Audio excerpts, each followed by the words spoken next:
Donc, le webinaire d'aujourd'hui, c'est sur le dimensionnement de son kit en autoconsommation avec notre outil MyProcizer qui est dédié aux professionnels. Juste pour vous rappeler brièvement qui on est, donc MyLight Systems, on est des spécialistes de l'autoconsommation solaire qui existent depuis 2014 et on fabrique des systèmes qui aujourd'hui vont du panneau jusqu'au stockage virtuel en passant par l'optimisation.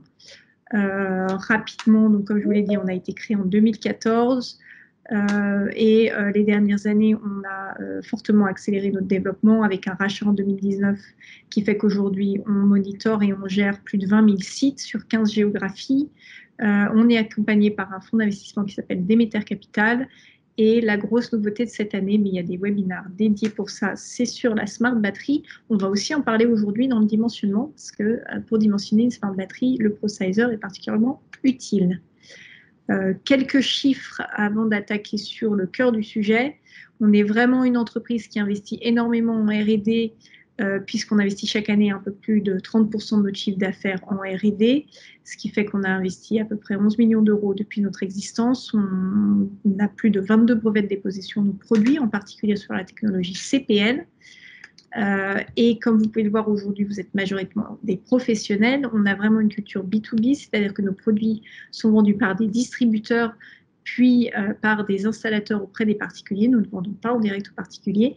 Mais surtout, ce qui vous intéresse aujourd'hui, c'est que l'on développe aussi des outils professionnels numériques, mais pas que, pour vous aider à mieux vendre, bien vendre, donner de la transparence aux clients, l'autoconsommation solaire, qui est quand même un marché nouveau, puisqu'on compte à peine 100 000 autoconsommateurs en France, mais un marché en gros développement.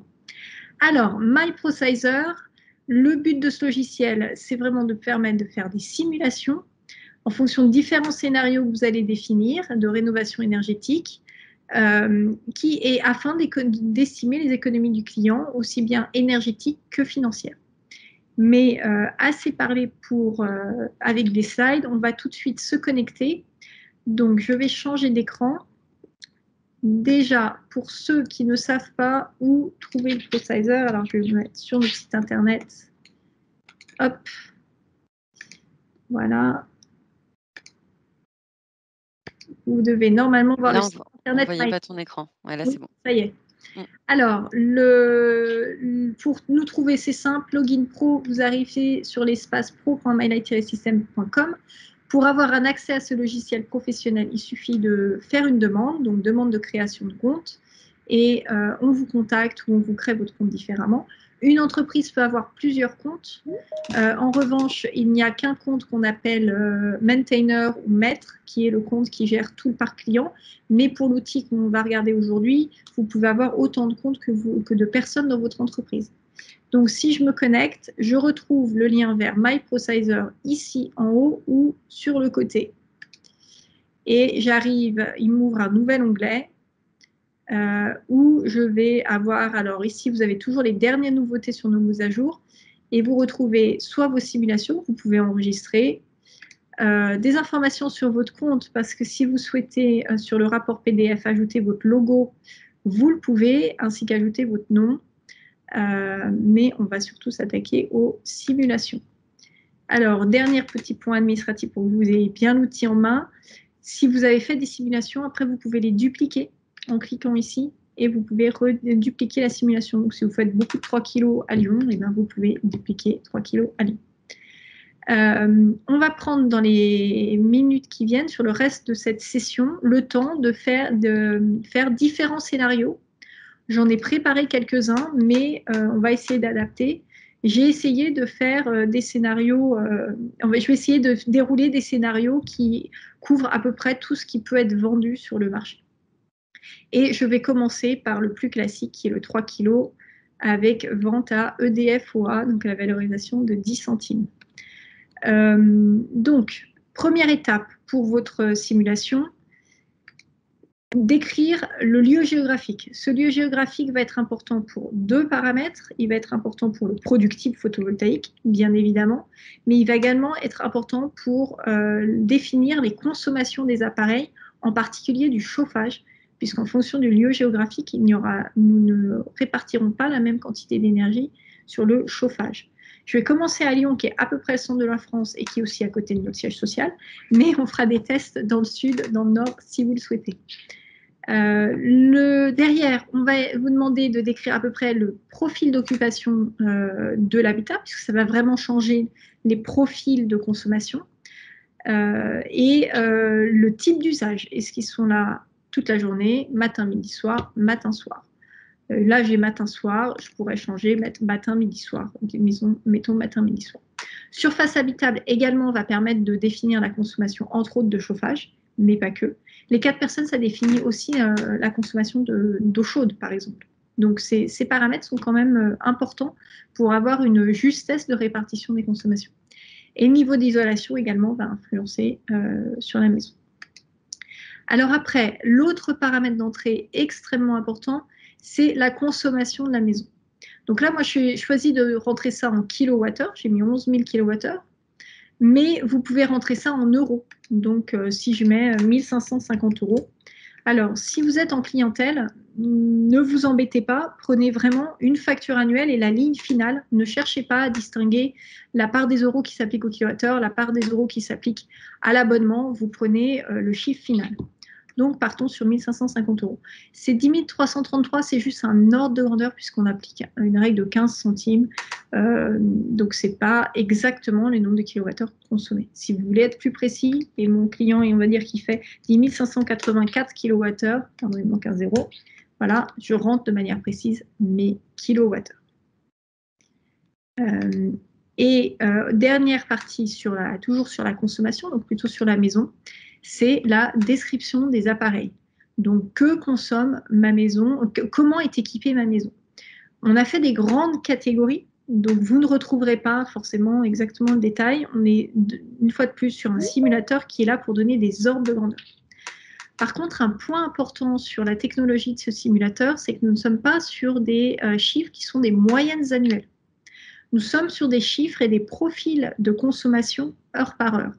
Et c'est particulièrement important quand vous allez dimensionner une batterie virtuelle, parce qu'il n'y a que en faisant des profils heure par heure que l'on va pouvoir définir des cycles de charge et de décharge particuliers, par exemple sur la batterie. Donc, contrairement à d'autres logiciels qui vont vous faire des grosses moyennes, nous, les chiffres de taux d'autonomie et taux d'autoconsommation sont des conséquences de l'équipement et de ces profils heure par heure. Ces profils heure par heure vont aussi pouvoir être modulés par le GreenPlay de MyLight. Donc, on va faire le test. Donc, imaginons que je mette une PAC RR, c'est la mode de la pompe à chaleur. Je vais mettre un chauffe-eau qui n'est pas très optimisé, un chauffe-eau électrique. On est quand même sur une facture de 10 500 euros, donc on est sur des gens qui sont quand même des consommateurs importants. C'est aussi pour ça que j'ai mis un chauffage électrique. Si on était sur un chauffage fuel, on n'aurait pas une facture à 10 000 kWh. On serait plutôt sur des factures autour de 5 à 6 000 kWh. Et ça, vous vous en rendrez compte en clientèle. Je n'ai pas rajouté de piscine, mais l'option est là. J'ai mis un éclairage classique, l'équipement électroménager traditionnel. Je pourrais imaginer qu'au lieu d'un réfrigérateur, je mets un réfrigérateur américain. Donc, si on regarde, là, j'ai un stockage froid de 12. Si je retrouve sur mon réfrigérateur au lieu de mon frigo américain, je redescends à 9% de ma part de consommation. Donc, ce camembert est assez intéressant. Alors, restons sur mon réfrigérateur américain. On va faire une maison un petit peu luxe, on va dire ça comme ça, même si aujourd'hui ça devient un classique. Donc, vous avez l'appareil multimédia et vous pouvez rajouter, si besoin, la climatisation ici. Quand on met intégré dans la pompe à chaleur, c'est typiquement mon cas ici, je suis en PAC RR. Donc, en général, elle est intégrée à la pompe à chaleur. Pour le moment, je ne vais pas le mettre, puisque je vais vous montrer un exemple où il y a peu de consommation d'été. Et après, on va faire un cas où il y en a. Je continue. Et là, j'arrive sur ma transformation énergétique. Alors, ce logiciel est initialement pensé pour l'autoconsommation solaire. Donc, il est évident qu'on vous demande avant tout combien vous voulez mettre de panneaux sur votre toit. J'ai mis le nombre d'or du photovoltaïque, qui est le fameux 3 kg. On est passé sur des panneaux 375, donc nous en avons plus que 8. Et je mets un système d'optimisation MyLight qui va optimiser. Bon, je vais commencer sans rien, tiens, je vais commencer sans système d'optimisation MyLight. Donc, je n'ai rien fait, j'ai juste mis des panneaux sur ma maison. et je vais regarder quel va être mon taux d'autoconso, mon taux d'autonomie. Et je continue. Alors là, c'est la première étape de calcul. Donc, si je vais chez mon client et je ne fais que poser des panneaux solaires sur le toit, même s'il est en chauffage électrique et avec une grosse consommation, quand même, on est sur quelqu'un qui consomme beaucoup, on va, avec mon 3 kg, quand même réinjecter plus de 50% de sa consommation, de sa production dans le réseau, et on va à peine baisser sa facture de 18%. Donc on est sur des performances difficiles à vendre, on va dire ça comme ça. Pourquoi? Parce qu'on voit que la courbe de production par rapport à la courbe de consommation est très basse. Et vous pouvez le voir que en mois d'été, même au moment où on produit énormément, on couvre encore très très peu de sa consommation. Vous pouvez voir ce graphe sur 24 mois. Donc, une fois que j'ai fait cette partie kilowattheure, alors je fais peut-être une petite pause pour vous montrer, faire une parenthèse sur l'ergonomie du logiciel. Vous vous rendez compte que même si je suis en train de vous faire un processus linéaire, vous pouvez très facilement remonter en arrière. Si je me suis trompée, je me suis dit finalement c'est plus que 2700 kWh, je modifie ici, je reclique là, je n'ai pas besoin de repasser par mes équipements, ma transformation énergétique, automatiquement ça me refait le calcul et ça se met à jour. Donc cette fois-ci, j'ai un peu augmenté ma conso, j'ai donc augmenté aussi la quantité de production que je vais autoconsommer, donc je suis à 51%. Il y avait une question, j'en profite comme tu fais un petit point ergonomie. Si c'est la pompe à chaleur qui fait l'eau chaude sanitaire, que doit-on cocher? Alors, pompe à chaleur eau chaude sanitaire, vous êtes sur une Paquero normalement et vous devez mettre, vous pouvez rajouter thermodynamique. C'est à peu près ça va être ensemble. Mais c'est un bon point, on devrait le faire de manière plus explicite. Parce qu'en fait, un thermodynamique, c'est une pompe à chaleur qui fait l'eau chaude sanitaire. Voilà, c'est un peu tordre le cou, je vais me le noter, c'est très très bien que je fasse cette séance, ça va nous permettre de faire des améliorations sur notre processor.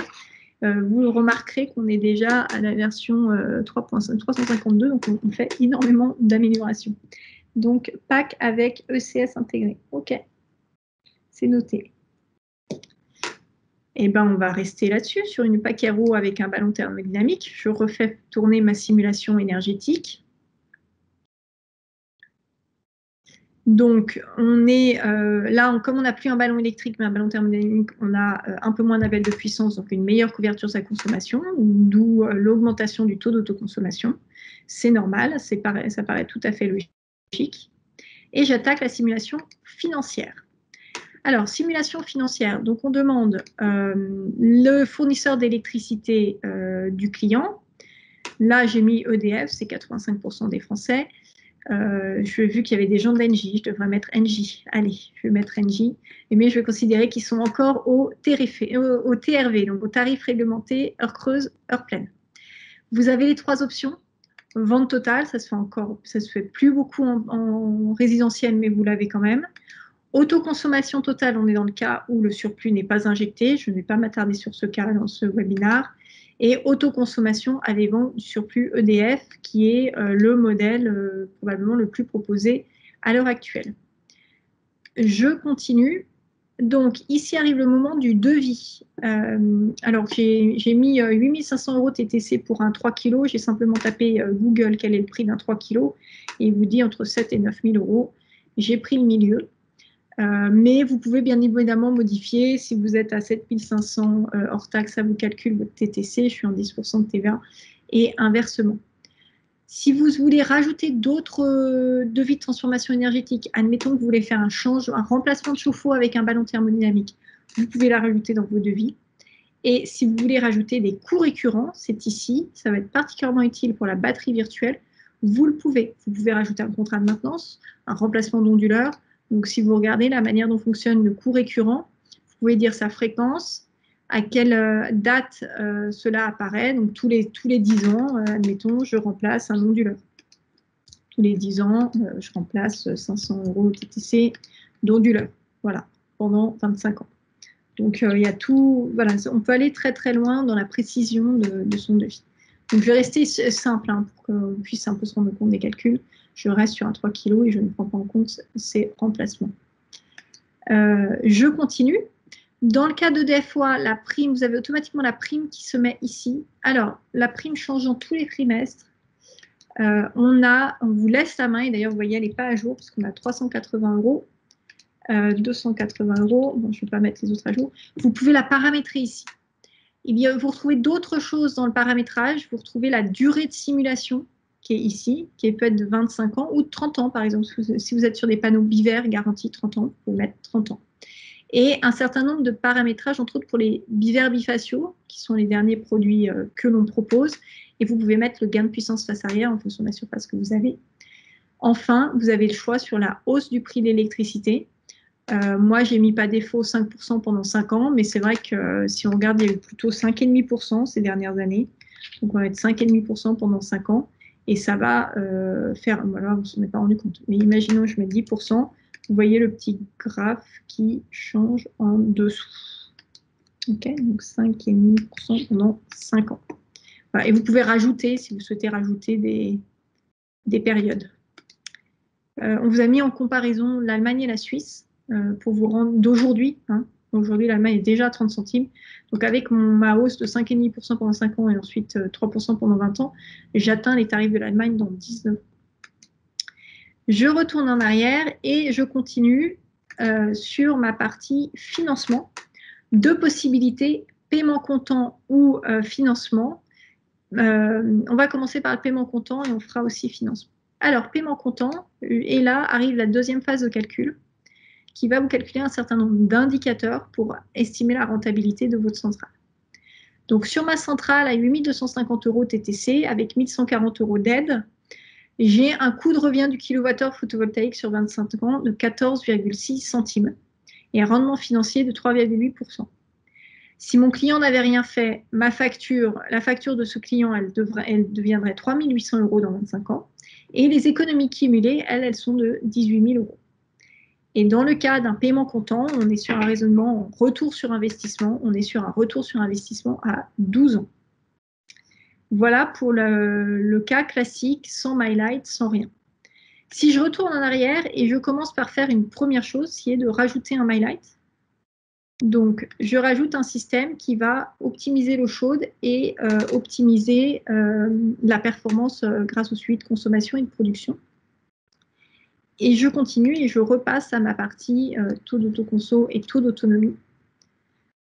Étant donné la durée du webinaire, je vais rester sur la partie performance énergétique. Je ne ferai qu'une dernière simulation financière à la fin. Donc, vous vous souvenez, on était autour de 50%. On a gagné plus de 10%, quasiment 15% de taux d'autoconso grâce à MyLight. Et pareil, en taux d'autonomie, on a gagné plus de 7% grâce à la gestion MyLight. Là, on était sur la gestion du chauffe-eau uniquement, pas de gestion de chauffage. Mais on a toujours cette problématique d'avoir une courbe de production qui est très faible par rapport à la consommation totale. Mais c'est vrai que si on augmentait, on aurait le sujet du surplus. C'est pour ça qu'on va faire un test en batterie virtuelle. Et donc, vous retrouvez à nouveau votre répartition de consommation sur 12 mois ou 24 mois. Alors, si je cherche vraiment à augmenter mon taux d'autoconsommation, mon taux d'autonomie, il faut que je produise plus. Puisque là, vous voyez qu'on est sur un productif de 3 700 kWh face à 10 000 kWh de conso. Même si on consommait toute notre production, on aurait du mal à aller au-dessus des 35% de taux d'autonomie et de couverture. Donc, il faut qu'on rajoute des panneaux. On va rajouter, admettons, on va passer à 12 kg, on va passer à 4,5 kg, qui est à peu près la moitié. Donc, on va produire à peu près la moitié de ce que... Qu'est-ce qui s'est passé? Ma souris. On va produire à peu près la moitié de ce que l'on consomme.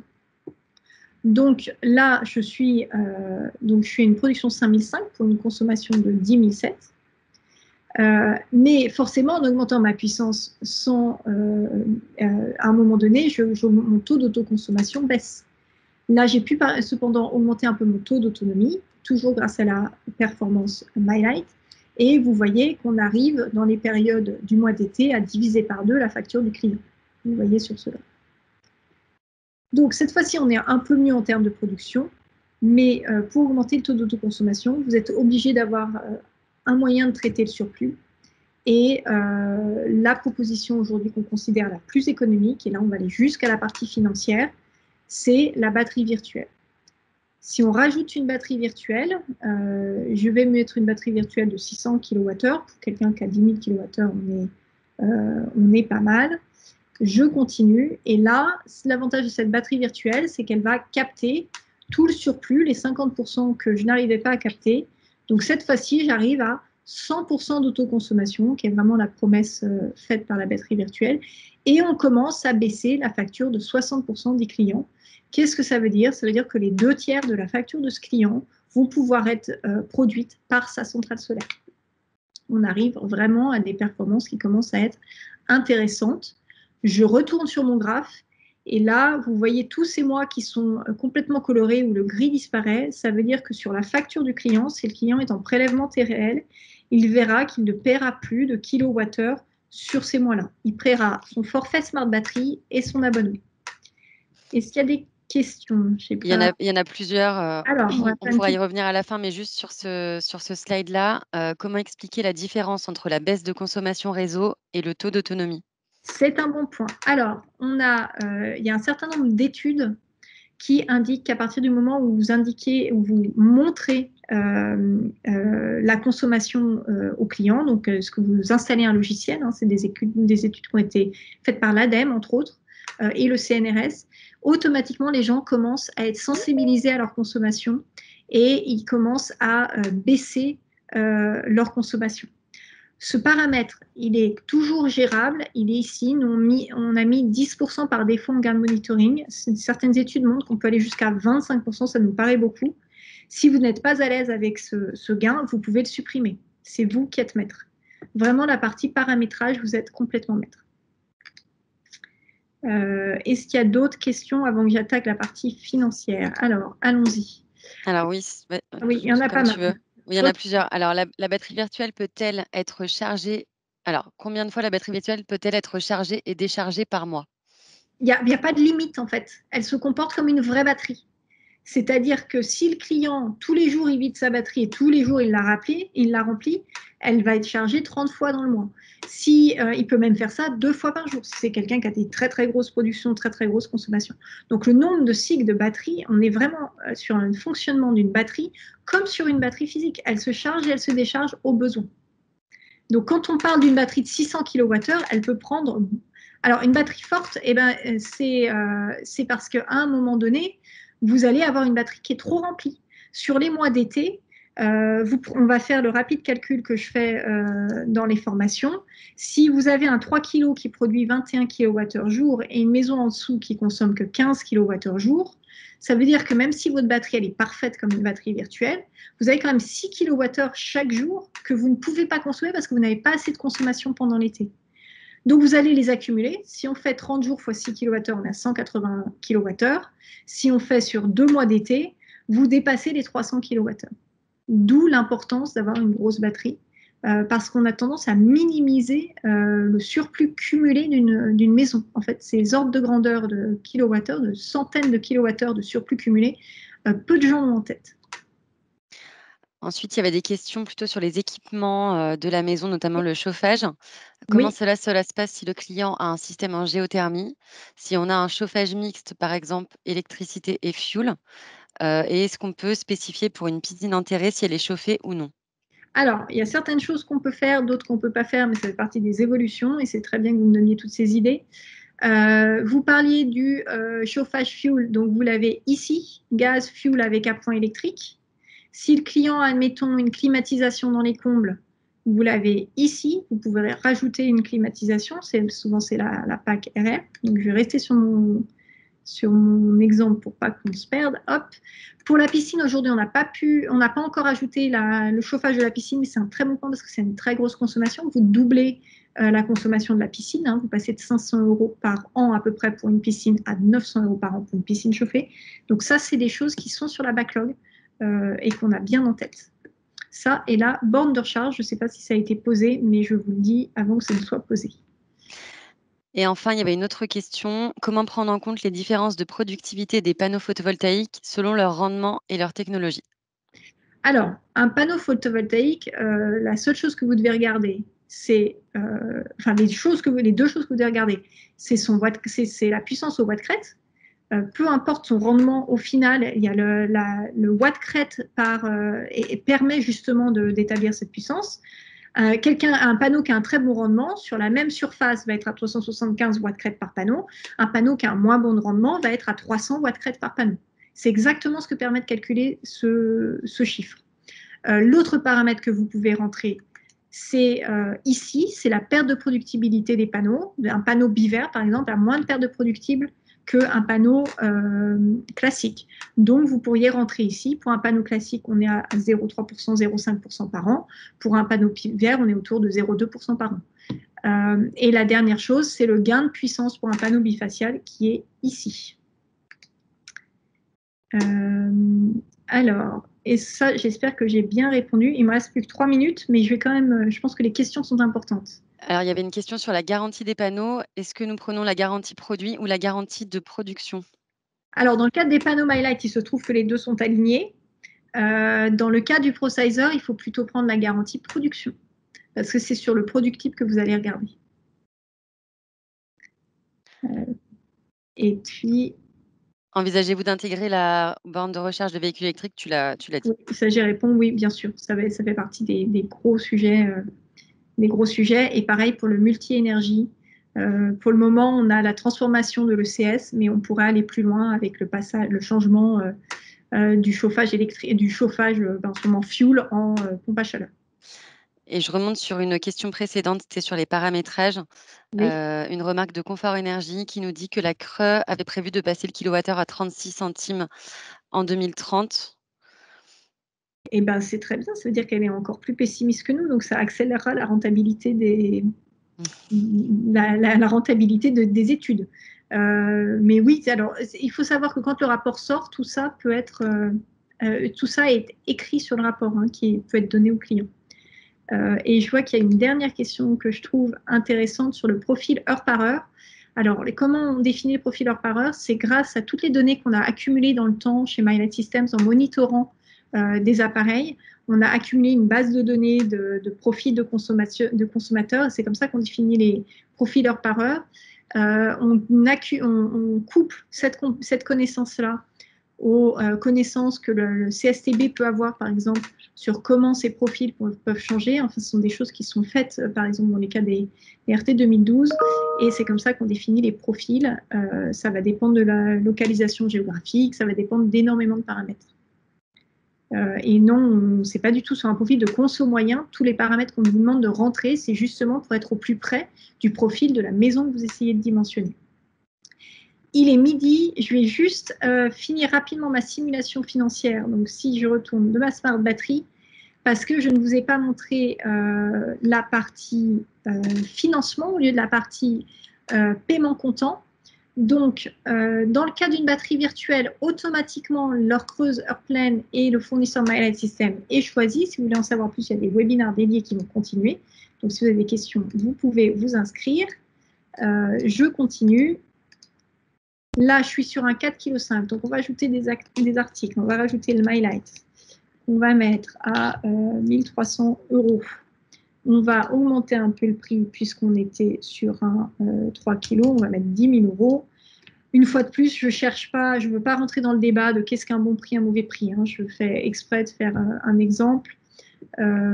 C'est à vous de définir vos prix. Je suis vraiment mal placée pour définir le prix d'un installateur. Automatiquement, on rajoute le forfait de la Smart Battery, ça c'est très important. Comme ça, il est pris en compte dans les calculs de rentabilité. Ça c'est un point qui nous a souvent été posé. Je continue. Pour la Smart Battery, je n'ai aucune aide, donc je ne mets pas d'aide. Je continue. Et comme on est à la fin, je vais rapidement vous montrer le financement. Donc au lieu d'un paiement comptant, je vais faire un financement. Aujourd'hui, on peut financer le photovoltaïque sur 10 ans. Et si vous allez voir vos banques, elles vous le font même autour de 1,5%. Allez, on va rester à 2%. Donc, je suis pessimiste. Ça veut dire que votre investissement dans le photovoltaïque va vous coûter 100 € par mois, frais du crédit inclus. Et on continue. Donc, cette fois-ci, le bilan financier. Alors là, on met uniquement le coût du matériel. Mais par contre, dans le calcul du coût de revient du photovoltaïque sur 25 ans, le forfait de la smart batterie est inclus. On inclut tous les coûts. Idem pour le rendement financier. Et vous pouvez le voir sur ce graphe. Vous voyez donc tous les gains, le coût du forfait smart batterie cumulé sur 25 ans. Et cette fois-ci, au lieu d'avoir un retour sur investissement, on va être sur un effort financier puisque les gens ne vont pas payer 10 000 euros cash, ils vont payer 100 euros par mois. Et cet effort financier, si vous regardez, ça va coûter à votre client pendant les 5 premières années. Qu'est-ce que ça veut dire? Ça veut dire que ces économies seront inférieures à son prix mensuel de crédit. Ces économies mensuelles sont inférieures à son prix mensuel de crédit. Et après 5 ans, à 6 ans, ça y est, les économies générées par le kit photovoltaïque sont supérieures au coût du crédit et vos clients commencent à faire des économies. Et en moyenne, sur les 5 années où ça lui a coûté de l'argent, on est sur une moyenne de 17 euros par mois. Je ne vais pas faire une mauvaise comparaison, mais c'est le prix d'un déjeuner au restaurant pour avoir une centrale photovoltaïque qui va vous permettre de faire des dizaines de milliers d'économies très rapidement sur votre maison, qui a des garanties 30 ans. Dernière petite chose, si vous voulez télécharger le PDF, c'est ici, vous cliquez, vous ne le verrez pas parce qu'il y a une autre fenêtre qui s'ouvre pour l'impression et vous pouvez remettre le rapport à votre client. J'ai dépassé le temps, mais s'il reste des questions, je vais prendre le temps. Il y a une question sur le calcul de rentabilité. Pourriez-vous définir une fonction de calcul de rentabilité pour le cas du tertiaire avec une société qui peut récupérer la TVA? Alors, aujourd'hui, très franchement, ce logiciel n'est pas pensé pour le tertiaire. Ce logiciel est pensé pour le résidentiel. Donc, tous ces mécanismes-là n'ont pas été intégrés. Si vous regardez aussi dans le détail des équipements, on n'est pas du tout sur les profils d'équipements tertiaires. C'est un sujet de faire un simulateur sur le tertiaire qui demanderait vraiment de penser différemment puisque le détail des équipements devrait être beaucoup plus flexible. Les tertiaires peuvent être sur des heures creuses hiver, heures creuses été, heures pleines hiver, heures pleines été, donc on n'est pas non plus sur les mêmes profils. Donc voilà, donc c'est vrai que c'est un logiciel plutôt pensé résidentiel. Est-ce qu'il y a d'autres questions? Je veux bien rester encore quelques petites minutes, sans problème. Pour tous ceux qui veulent un accès au logiciel, donc n'hésitez pas à le demander. Vous ferez sûrement par un commercial pour s'assurer que vous bénéficiez également d'une petite formation. On peut la faire à distance pour que vous puissiez bien prendre en main le soft. Et bien, s'il n'y a pas d'autres questions, je vous remercie beaucoup et j'espère que cela vous a intéressé. Je n'ai pas pu faire tous les cas possibles et imaginables des maisons, mais je suis sûre que vous allez vous emparer du logiciel et faire vos propres simulations. Juste un point, la semaine prochaine, nous allons parler stockage du surplus et surplus. Donc, la personne qui a eu des questions sur pourquoi prendre une 300 ou une 600 kWh de batterie, c'est le bon webinaire pour vous. Excellente journée à tous, bon appétit. Au revoir. Merci à tous. Vous pourrez retrouver le webinaire sur notre chaîne YouTube en replay. Bonne journée, à bientôt.